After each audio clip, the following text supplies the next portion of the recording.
자, 오늘 댓글 하나 먼저 보여드리면서 시작하겠습니다. 이 댓글 딱 보자마자 야, 이거 설명 꼭 해드려야겠다 라고 느꼈는데, 보시면 이게 주차장 지붕방수 관련한 영상에 달린 댓글이에요. 사실 얇은 비닐봉지도 물이 침투하지 못하는데 하도 중도 상도 뭐 이렇게 막 몇 겹씩 하는 건 이거 잘못된 거 아닙니까? 과한 거다, 뭐 이런 내용이에요. 그러면서 이렇게 과하게 하는데도 물이 새는 건 시공업자가 개판으로 해서 그렇다. 지금 영상에서 보시는 것처럼 방수층을 실제로 3겹 하죠. 그리고 그 위에 심지어 방수층을 보호해주는 콘크리트까지 이렇게 타설을 하니까 뭐 굉장히 겹겹이 많이 하는 건 사실인데, 왜 이렇게 그야말로 무지막지하게 세게 할 수밖에 없느냐? 손상될 가능성을 대비한 최소한의 조치이기 때문에 이렇게 하는 거예요. 이게 무슨 말이냐? 우선 면적이 너무 넓은 게 근본적인 원인이에요. 그러니까 방수를 해야 하는 면적이 순차적으로 해나갈 수밖에 없는 굉장히 넓은 면적이다라는 거죠.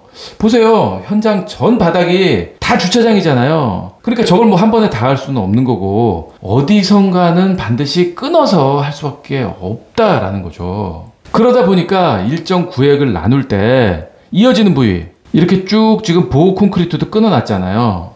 콘크리트는 여기서 끊어놨지만 여기서부터 여기까지 이만큼 뭔가 지금 나와 있잖아요. 콘크리트 밑에 방수 시트는 일정 길이 이상 이렇게 나와 있어야 돼요. 그래야 이 부분 하면서 이 부분은 겹쳐질 수 있는 거니까. 그래서 저렇게 노출시켜 놓은 부분은 특히나 더 손상될 가능성이 높아질 수밖에 없는 거예요. 자, 또 그리고 구조체 자체가 끊어지면서 조인트가 발생하는 경우도 있어요. 이 넓은 지하 주차장 가운데 부분 요렇게 지금 뚫어놨는데 이 부분은 통로로 사용하느라고 이만큼 열어둔 거거든요. 폐압시켜주고 있는 사진인데, 그러니까 보세요. 지금 여기서 이제 이어칠 거잖아요. 이렇게 이제 이어칠 거예요.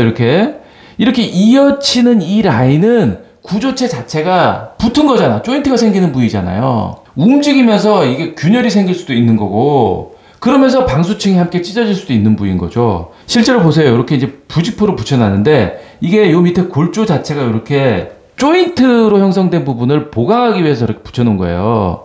나중에 골조가 얘는 이쪽으로 움직이고 얘는 이쪽으로 움직이면서 방수층이 함께 찢어질 수 있는 부위인 거죠. 저런 부분은 조인트 위에 부직포 붙이고 방수층 겹겹이 위에 더 붙여가지고 추가해주고 있는 거예요. 비닐 한 장 딸랑해서는 절대 안 되는 부위인 거죠. 그리고 방수 끝나고 나서 그 위로 조경토가 덮이면, 그러니까 뭔가 좀 두꺼운 보호층이 생기는 거니까 훨씬 나아요. 그런데 너무 오래 걸려요. 이렇게 되기까지. 방수는 거의 구조체 공사 초기에 완료되는 건데, 이 조경토 저렇게 갖다 붓고 있는 건 거의 마지막 단계나 가야 덮이거든요. 물론 흙도 이렇게 다 덮이고 도로도 깔리고 이러면 방수층 위에 한참 두껍게 1m 이상의 보호층이 생기는 거죠. 이거 좋아요. 그런데 그렇다고 하더라도 나중에 나무 심는다고 이렇게 구덩이도 파고 이러면서 방수층까지 손상되면 이거 뭐 당연히 안 되는 거잖아요. 그러니까 공사가 진행되는 과정에서, 그리고 유지보수하는 단계에서도 손상될 가능성을 감안해서 보강해 놔야 된다. 이런 경우도 또 있습니다. 이 부분, 이거 하얀색 이렇게 지금 도로예요. 이렇게 이쪽으로도 뻗어나가고 이쪽으로도 뻗어나가는 단지 내 도로입니다. 뭐 단지 내 도로니까 여기 뭡니까, 뭐 승용차하고 뭐 무거워봐야 이삿짐차 정도만 다니는 도로겠죠. 준공하고 나면. 그런데 공사가 진행되는 중에는 레미콘 차며 크레인이며 이런 엄청나게 무거운 중차량이 다니는 도로로 쓰인단 말이에요. 지금 요 빨간색 점선, 요 박스 요거 이렇게 지금 해놨는데, 이 부분 점선 있는 부분 여기 바로 밑이 우수저수조라고 해서 빗물을 저장해 두는 공간이라고요. 밑에가 텅 비었어요. 뭔가 세게 보강해 놓지 않으면 슬라브 구조체 자체가 위험할 수 있는 부분인 거죠. 보통 이런 곳은 이렇게 잭 서포트 같은 걸로 밑에서 받쳐서 슬라브를 지지해 주는 게 정석인데, 그런데 여기는 층고가 너무 높아요. 물도 많이 가둬둬야 되고, 그리고 저수조라는 게 물이 있는 부분이잖아요. 그러니까 바닥이 주변 뭐 지하 주차장이 됐건 뭐가 됐건 보다 좀 낮게 이렇게 설계를 해 놓는다고요. 땅을 더 판다고요. 그래야 물이 있어도 이렇게 옆으로 셀 염려가 적기 때문에 깊이 있게 이렇게 만들어 놓는 건데, 그런데 그러다 보니까 이렇게 천장이 높은 공간엔 잭 서포트를 받칠 수가 없어요. 5m, 6m 이렇게 넘는 공간에는 이런 잭 서포트 긴 거 구하는 것도 뭐 물론 힘들 뿐더러, 그거 구한다 그래도 세우는 과정에서의 안전사고 우려 때문에 그런 곳엔 잭 서포트를 받치지 않는 게 안전상으로도 현실이에요. 그래서 아예 구조체 자체를 튼튼하게 만드는 방법을 적용합니다. 슬라브 철근을 만들 때 중차량이 다녀도 될 정도로 슬라브 철근을 보강해 놓는 방법으로 문제를 해결하는 거죠. 손상 방지하면 생각나는 게 뭐 이렇게 잘 싸매는 방법, 여기저기 막 꼼꼼하게 이렇게 보양하는 방법, 이 방법이 생각나잖아요. 그러니까 뭔가 꼼꼼하게 싸매서 상처나고 손상되는 걸 방지하는 이런 단순한 방법 말고도 기발한 방법이 많습니다. 첫 번째, 순서를 바꿔요. 석고보드는 벽하고 나서 천정을 하는 거고요.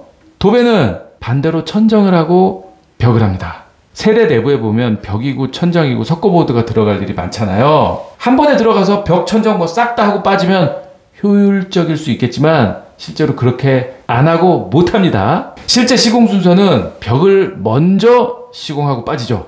이렇게 한쪽 면에 2겹씩 붙여서 시공해 놓고, 그리고 나서 한참 뒷단에 가서 천정을 붙이는 거예요. 왜 이렇게 하느냐? 이것 때문이죠.